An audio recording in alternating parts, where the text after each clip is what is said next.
रमन दिल्ली में। तेनाली रमन का नाम सारे देश में फैल गया था। राजा कृष्णदेव राय के समय में दिल्ली पर मुगल बादशाह बाबर का राज था। हर कोई उस विकट कवि रमन की अक्लमंदी की दाद देता है। मैं भी उस विकट कवि से मिलना चाहता हूँ। ये मेरी दिली तमन्ना है। एक दूत को बुलाया गया। ये खत ले जाकर विजयनगर के राजा कृष्णदेव राय को दो। दूत विजयनगर पहुंचा। ये क्या है? मुझे दिखाओ। अच्छा, ये तो निमंत्रण पत्र है। रमन, तुमने विजयनगर का सम्मान बढ़ाया है। बादशाह ने तुम्हें दिल्ली आने का निमंत्रण दिया है। बादशाह बाबर से मिलने की तैयारी करो। तुम हमारे विदूषक हो। सोने के सिक्कों की भेंट लेकर आना। राजा कृष्णदेव राय से आज्ञा पाकर रमन विजयनगर से चला। कुछ दिनों बाद रमन दिल्ली पहुंचा। बाबर को रमन के आगमन की सूचना मिली। रमन यहाँ बस आता ही होगा। वो जब यहाँ आएगा तब कोई भी नहीं हंसेगा।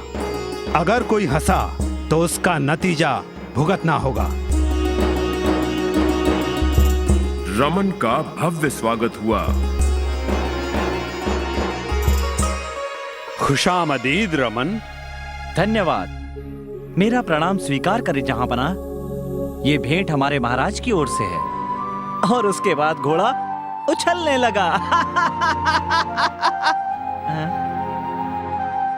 कच्चा पापड़ पक्का पापड़, कच्चा पापड़ पक्का पापड़, कच्चा पापड़ पक्का पापड़। उसने बहुत कोशिश की पर सब बेकार। रमन का दिल टूट गया। उसे दुख हुआ कि सिक्कों की थैली के बिना ही उसे राजा कृष्णदेव राय के सामने जाना होगा। सारी रात वो बाबर का हृदय जीतने के विषय में सोचता रहा। अगले दिन सदा की तरह बाबर अपने घोड़े पर घूमने निकले। रास्ते में उन्होंने एक बूढ़े आदमी को भूमि खोदते देखा। सुनिए बुजुर्ग, इस उम्र में आप खुद को इस तरह क्यों थका रहे हैं? जहांपना, मैं इमली का पौधा लगा रहा हूँ। बाबर ये सुनकर हैरान हुए। पागल हो गए हो क्या? क्या तुम्हें ऐसा लगता है कि इसमें फल आने तक तुम जिंदा रह पाओगे? जहांपना, मैं जो आज भोग रहा हूँ वो मेरे पुरखों का दिया हुआ है। मेरी अगली पीढ़ी इस पेड़ के फल खाएगी जो मैं आज बो रहा हूँ। हाँ, तुम्हारा कहना एकदम सही है। सोने की मोहरों की यह थैली ले लो। ये तुम्हारी बात की सच्चाई के लिए है। शुक्रिया हुजूर। हर एक व्यक्ति को अपने पेड़ों के फल के लिए वर्षों तक इंतजार करना पड़ता है, पर मुझे तो अपने पेड़ का फल पहले ही दिन मिल गया। ये सुनकर बाबर अत्यंत प्रसन्न हुए। उन्होंने फौरन एक और थैली इनाम में दे दी। पेड़ लगाने वाले को उसका फायदा फल निकलने के बाद ही मिल पाता है, पर मेरे मामले में पहले दिन ही फायदा हो गया, और वो भी दोहरा। तुम बहुत समझदार हो। एक थैली और लो। शुक्रिया हुजूर। बाबर ने घोड़ा बढ़ाया पर फिर रोक लिया जब उन्होंने एक स्वर सुना। रुकिए, रुकिए जहांपना। किसने पुकारा? ये देखने को बाबर मुड़े। पीछे मुड़ते ही वो अचंभित हो गए। उन्होंने बूढ़े आदमी को नकली दाढ़ी उतारते हुए देखा। वो अन्य कोई नहीं, रमन था।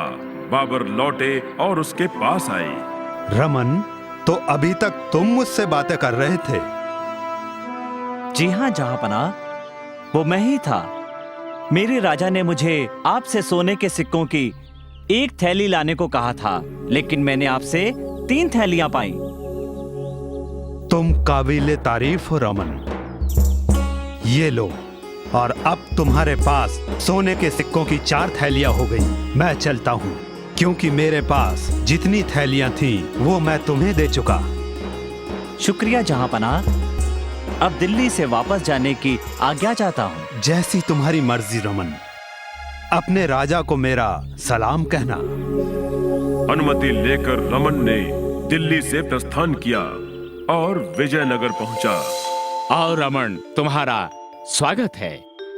क्या तुम्हें बादशाह से पुरस्कार मिला? जी हाँ महाराज, मैंने एक नहीं 4 थैलियां पाई। तुम्हारी सूझबूझ से विजयनगर का सम्मान पुनः एक बार बढ़ा है।